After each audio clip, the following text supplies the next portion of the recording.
¿Alguna vez te has preguntado por qué haces cosas que no entiendes del todo?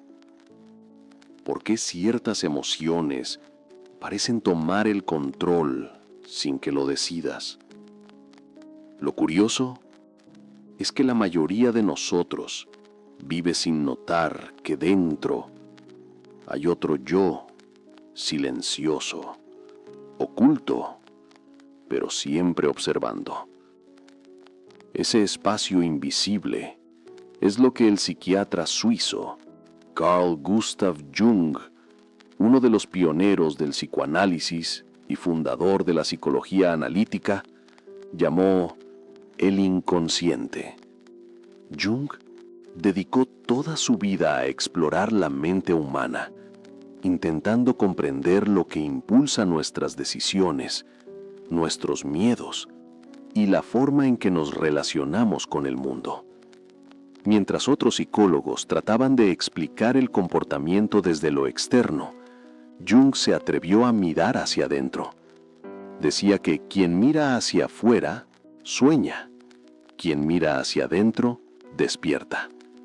Para él, el inconsciente no era solo una sombra o un depósito de recuerdos reprimidos, sino una fuente viva de sabiduría, una corriente subterránea que alimenta nuestra conciencia. Lo más inquietante es que, según Jung, lo que no hacemos consciente nos domina desde dentro, y cuando negamos una parte de nosotros mismos, esa parte no desaparece, se disfraza, se proyecta en otros o se convierte en un obstáculo invisible.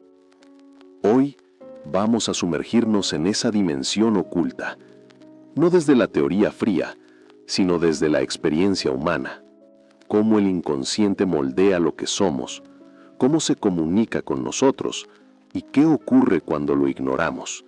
Porque entenderte a ti mismo, de verdad, no consiste en acumular conocimiento, sino en atreverte a mirar lo que normalmente evitas. Y quizá, solo quizá, ahí comience el verdadero despertar. Jung solía decir que la mente humana es como un árbol. Lo que vemos, la conciencia, las decisiones, los pensamientos diarios, son solo las ramas. Pero las raíces, esas están ocultas en la oscuridad del suelo. Y es ahí, bajo la superficie, donde ocurre todo lo esencial. Carl Gustav Jung fue discípulo del famoso neurólogo Sigmund Freud, fundador del psicoanálisis. Ambos compartían la idea de que los sueños y los impulsos reprimidos revelaban partes ocultas del ser humano.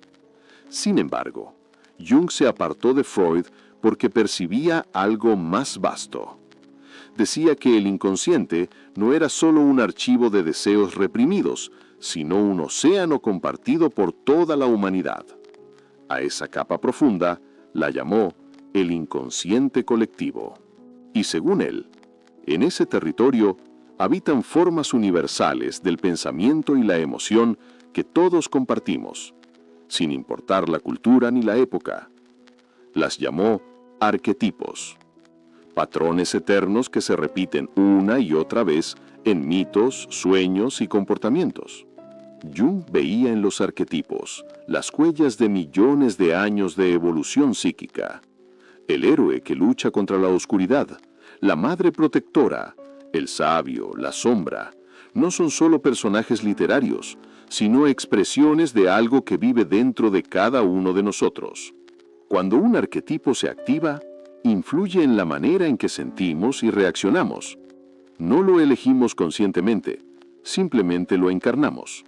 Por eso, a veces repetimos patrones sin saber por qué, o sentimos afinidad con historias que parecen hablarnos directamente.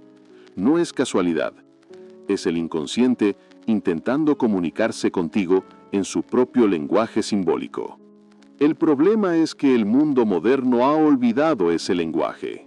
Vivimos rodeados de estímulos, de distracciones, de ruido, y entre tanto brillo exterior, perdemos contacto con lo que ocurre dentro.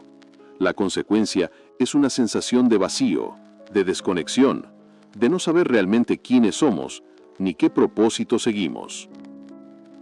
¿Alguna vez te has detenido a pensar en cómo funciona tu mente mientras actúas?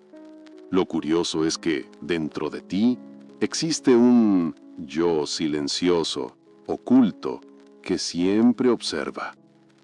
Jung decía que lo inconsciente no es solo un depósito de recuerdos olvidados o reprimidos, sino una corriente viva de sabiduría que alimenta nuestra conciencia. Todo lo que ignoramos, lo que no hacemos consciente, nos domina desde dentro. Emociones, impulsos, patrones de pensamiento, siguen su curso aunque no los veamos. Negar partes de nosotros mismos no las elimina, simplemente se disfrazan, se proyectan en otros o se convierten en obstáculos invisibles. Para Jung, comprender la psique no era un ejercicio teórico, implicaba mirar hacia adentro, aceptar lo que normalmente evitamos y explorar esa dimensión oculta que moldea nuestra vida. Solo al hacer consciente lo inconsciente, podemos empezar a conocernos de verdad, a tomar decisiones más libres y a relacionarnos con otros sin ser manipulados por sombras internas. El camino no es fácil. Requiere valor para enfrentar emociones incómodas y aceptar aspectos de nosotros que preferiríamos ignorar. Pero ese acto de valentía es el inicio del verdadero despertar, de la posibilidad de vivir con mayor autenticidad y conciencia plena. El inconsciente no solo es un depósito de recuerdos olvidados, sino un vasto océano de potencialidades que influye en todo lo que hacemos. Según Jung, muchas de nuestras decisiones, emociones y miedos provienen de esta zona oculta de la mente, aunque no seamos conscientes de ello. Para comprenderlo mejor, podemos imaginar a la conciencia como la punta de un iceberg, visible y tangible, mientras que debajo se extiende un mundo enorme, lleno de fuerzas que moldean nuestra personalidad. Lo que vemos y controlamos es solo una pequeña fracción de todo lo que somos. Jung distinguió dos niveles en el inconsciente: el personal, formado por recuerdos y experiencias individuales que fueron reprimidos u olvidados, y el colectivo, una capa profunda compartida por toda la humanidad, formada por patrones universales llamados arquetipos. Estos arquetipos guían nuestras emociones, reacciones y comportamientos de maneras que a menudo ni sospechamos. Cuando aprendemos a reconocer y dialogar con estos contenidos ocultos, empezamos a integrar aspectos de nosotros mismos que antes nos escapaban.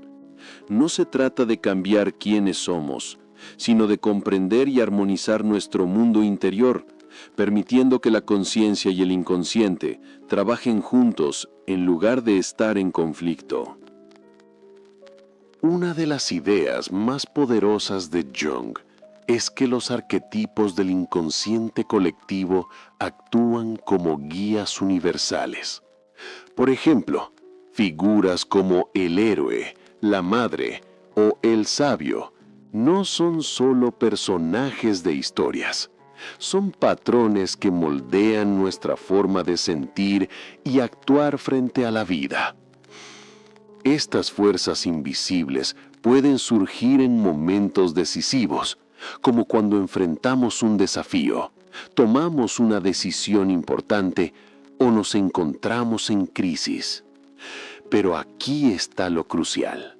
La mayoría de las personas ignora estos patrones. Al no reconocerlos, los arquetipos siguen operando en la sombra, generando tensiones, conflictos internos e incluso proyecciones hacia otros.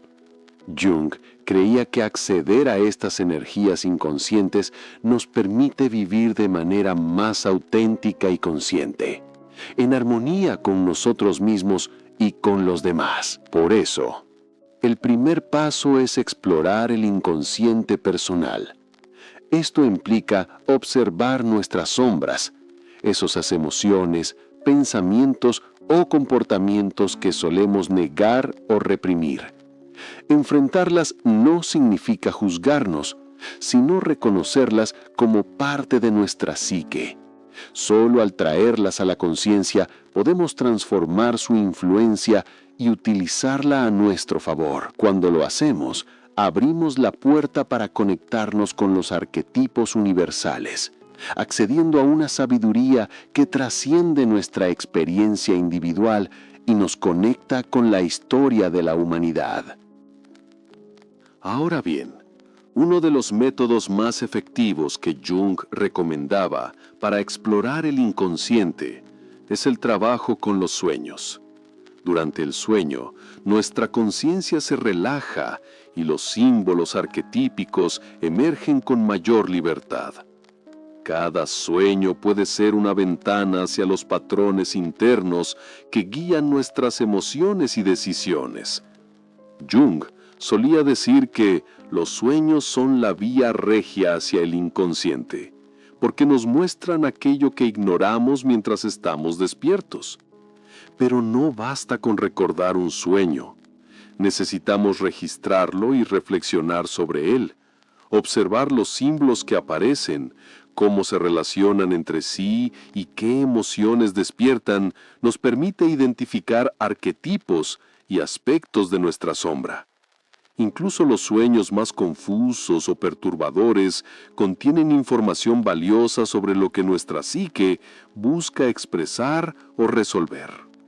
Además, Jung subrayaba que no solo los sueños, sino también el arte, los rituales y la meditación actúan como puentes hacia el inconsciente colectivo.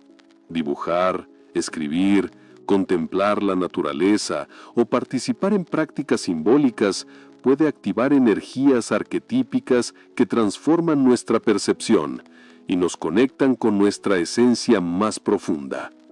En otras palabras, no se trata solo de pensar en lo que sentimos o queremos, sino de crear espacios donde la psique pueda manifestarse y comunicarse, permitiéndonos vivir con mayor autenticidad y conciencia de quiénes somos realmente.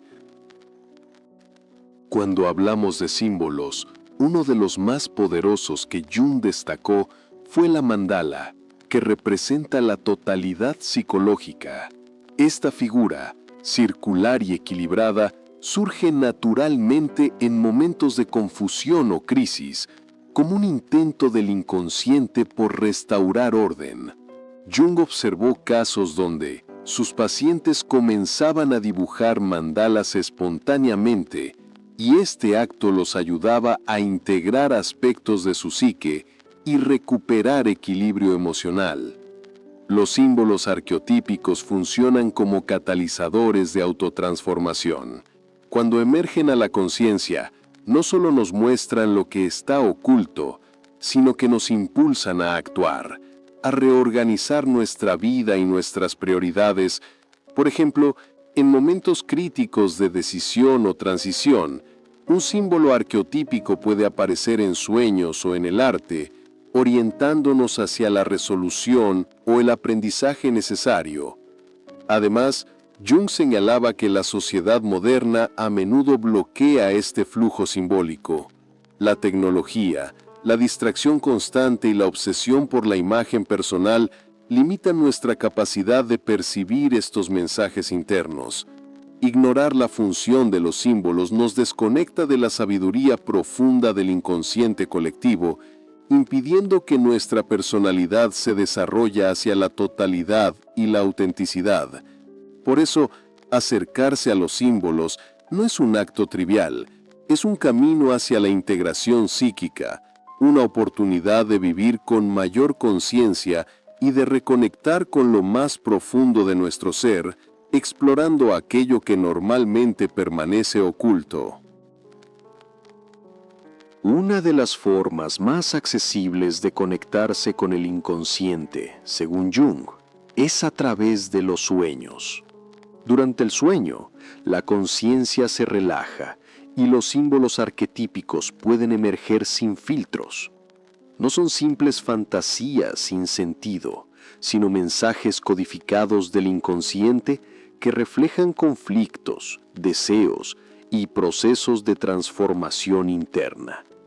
Jung dedicó más de medio siglo a estudiarlos y llegó a la conclusión de que los sueños son las cartas que el inconsciente nos envía cada noche.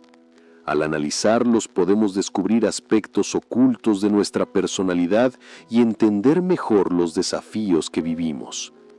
Pero no basta con recordar un sueño, hay que reflexionar sobre su simbolismo, porque cada elemento tiene un significado personal y universal a la vez. Un río puede simbolizar el flujo de la vida, una casa la estructura de la mente, una figura desconocida, una parte de ti que espera ser reconocida. Jung recomendaba anotar los sueños apenas al despertar y volver a ellos con calma. Con el tiempo se revelan patrones, temas repetidos y figuras que nos acompañan en distintas etapas.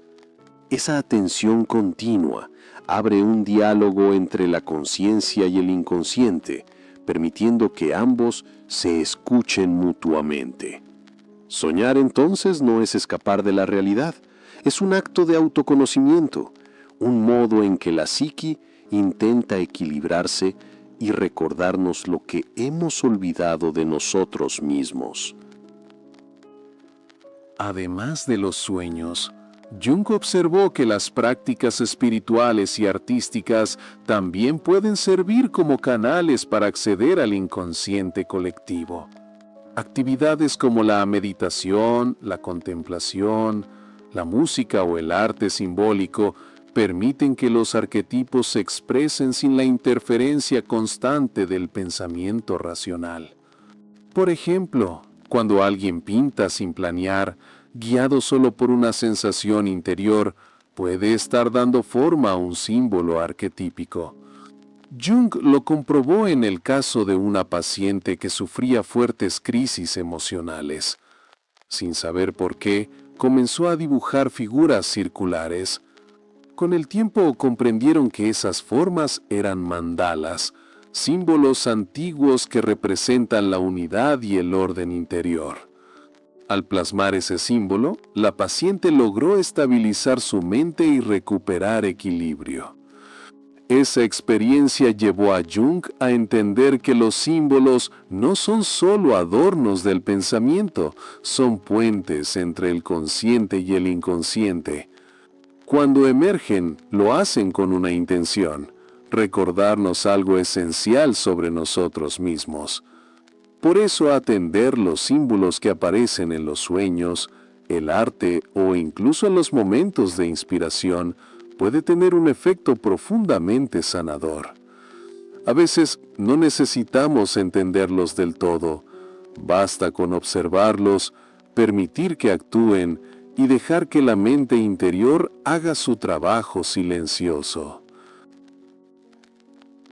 A medida que profundizamos en nuestra psique, entendemos que no se trata solo de comprender la teoría, sino de reconocer y dialogar con cada parte de nosotros mismos. Cada sombra, arquetipo y emoción que habita en el inconsciente tiene un propósito y nos enseña algo valioso. Integrarlos nos permite vivir con más autenticidad, claridad y libertad emocional.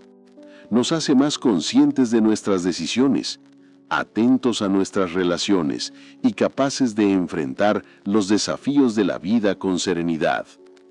Gracias por acompañarme hasta el final. Tu atención y presencia hacen que este camino de descubrimiento sea más significativo. De verdad, gracias por estar aquí. Tu tiempo y tu interés son un regalo.